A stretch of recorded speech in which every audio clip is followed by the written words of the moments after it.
سلام خدمت همه دوستان و عزیزان، خیلی خوش اومدید به این ویدیو. اینجا بارسا مینیاست. من علیم. خوشحال شدم که شما روی ویدیوی ما کلیک کردین و اومدین که ویدیوی ما رو ببینین. امروز اومدیم راجع به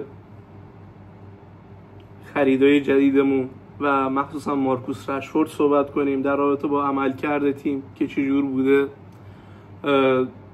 تو این دوتا بازی که ما توی تور پیش‌فصل داشتیم، سیستم دفاعی تیم چجور بوده و چند تا اخباری که دور و بر باشگاه بوده. خب بخوایم شروع کنیم. اول با بحث بررسی خریدای جدید شروع می‌کنیم، با بحث خرید آقای مارکوس رشفورد.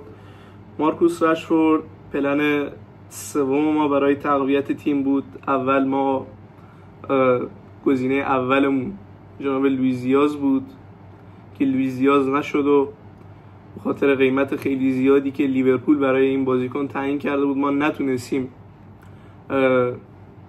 از پس هزینه‌اش بر بیاییم. یعنی میتونستیم بر بیاییم ولی خب حماقت محض بود پرداخت 70 میلیون 75 میلیون یورو به یه بازیکن 28 ساله.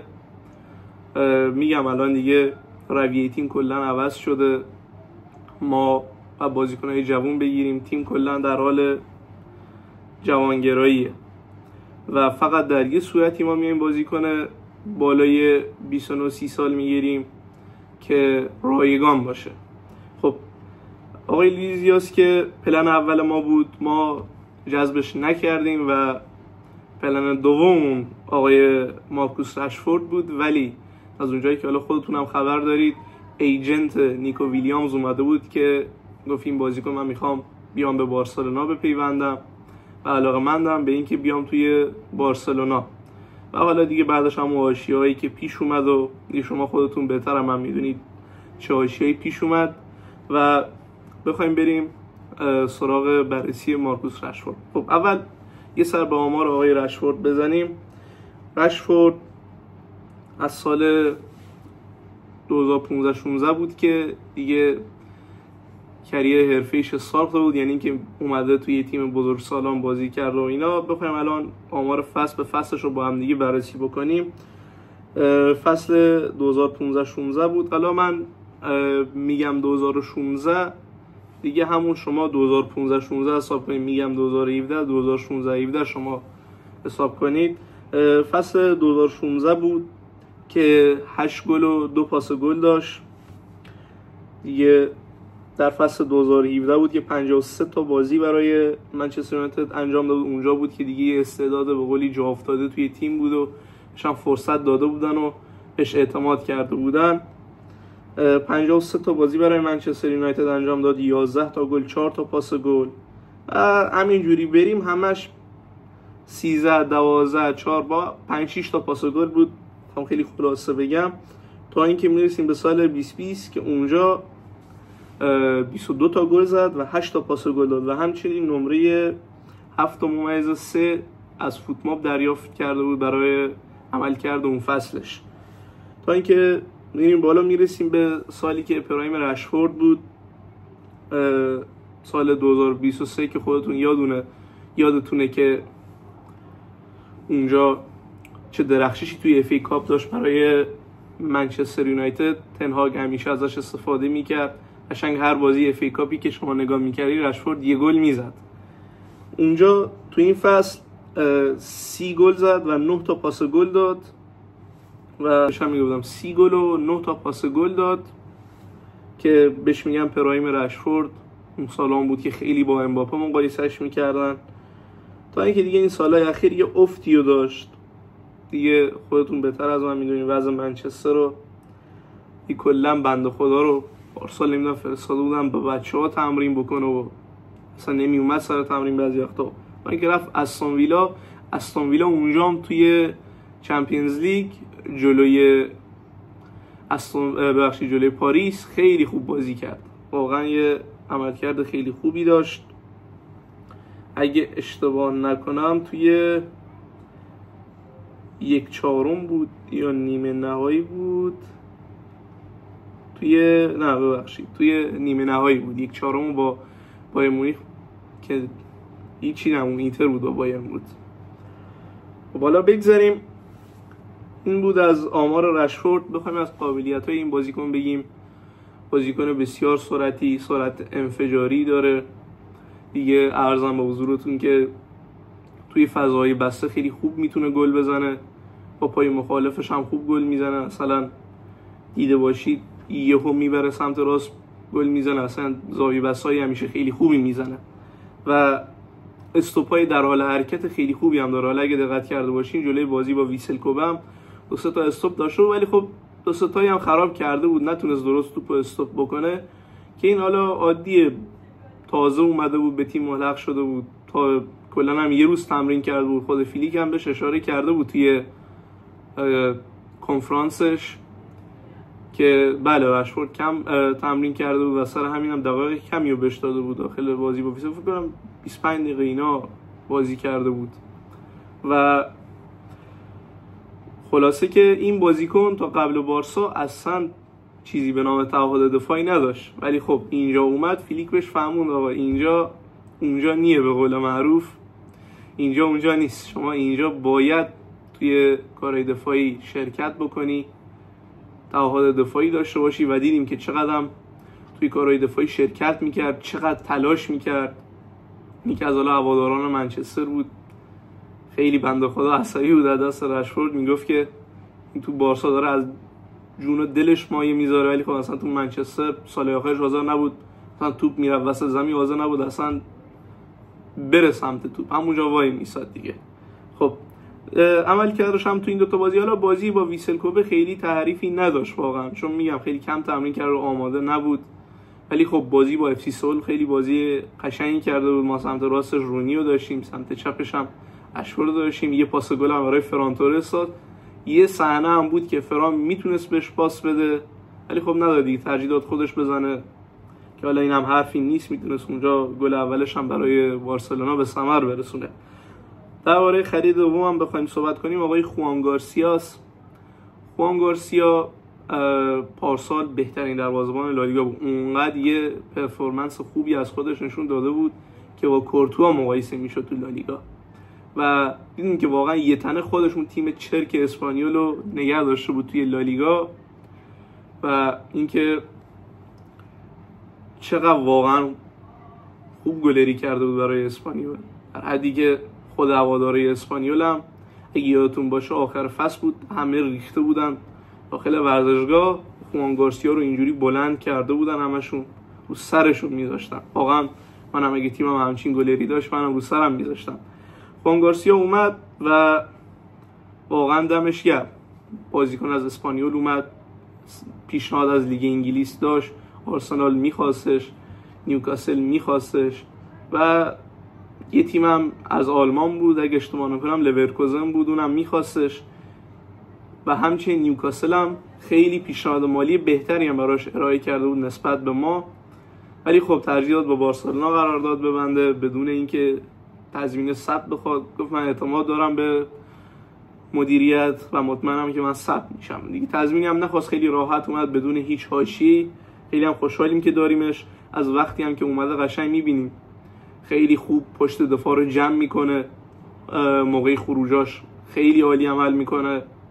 اصلا ما پارسال نداشتیم دیگه، چیزی همش تو گل بود و ما روی خروجا خیلی مشکل داشتیم و خیلی هم ضربه خوردیم به خاطر این خروجا و مخصوصا توی کورنرها هم خیلی ضعف داشتیم. ولی خب با اومدن خوان گارسیا این ضعف انشالله که پوشونده میشه و دیگه ما هم مشکل رو نداریم و اینکه خیلی هم خوب تک به تک میگیره.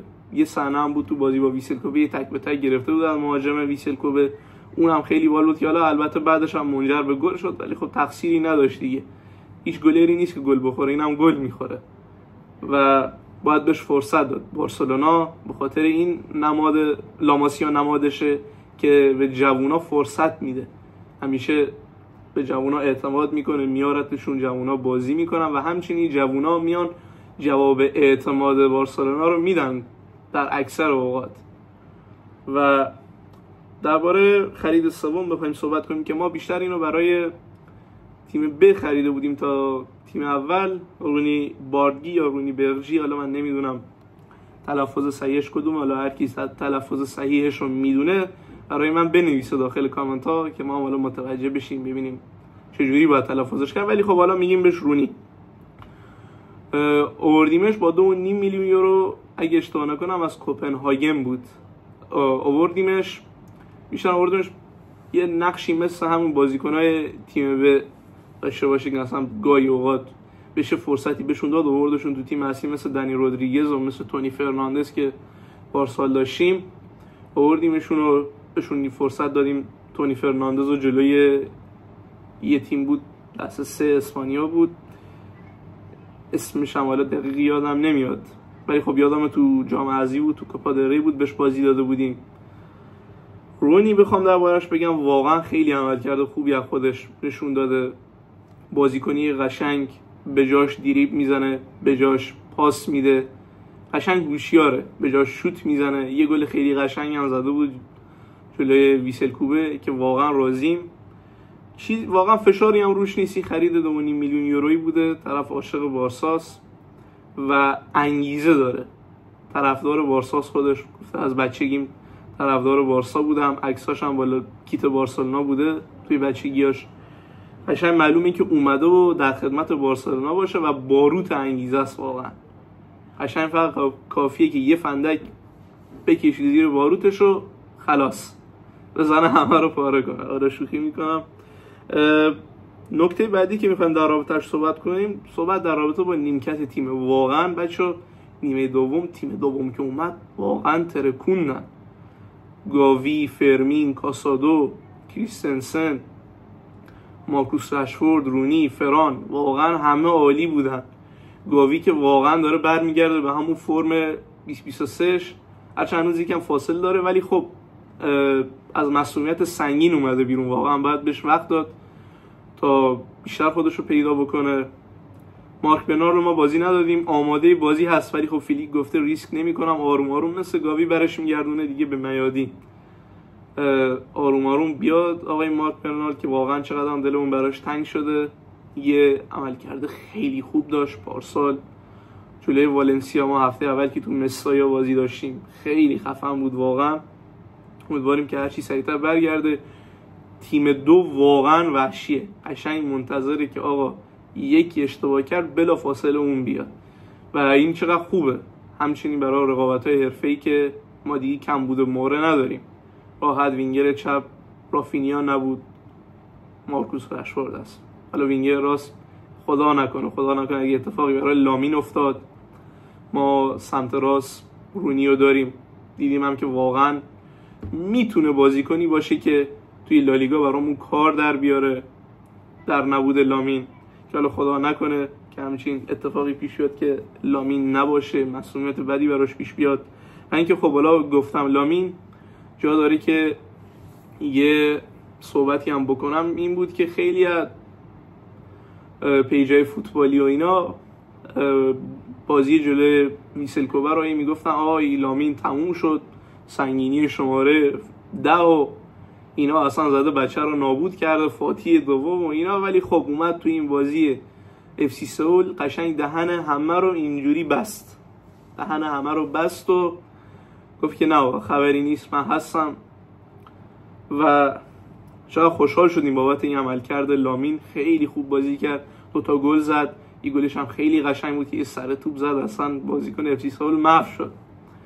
و یه گل هم که ساخت برای لوا خورد به تیر که لوا ریباندش رو گل کردی، گل خالی بود که اونم واجب بعد بذاریم دیگه به نام لامین دیگه. واقعا اون گل رو ساخت.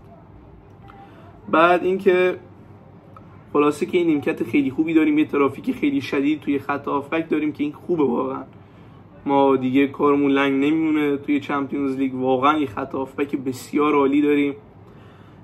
بخوام درباره نکته بعدی صحبت کنم، سیستم دفاعی تیم و عملکردهای مدافعامون.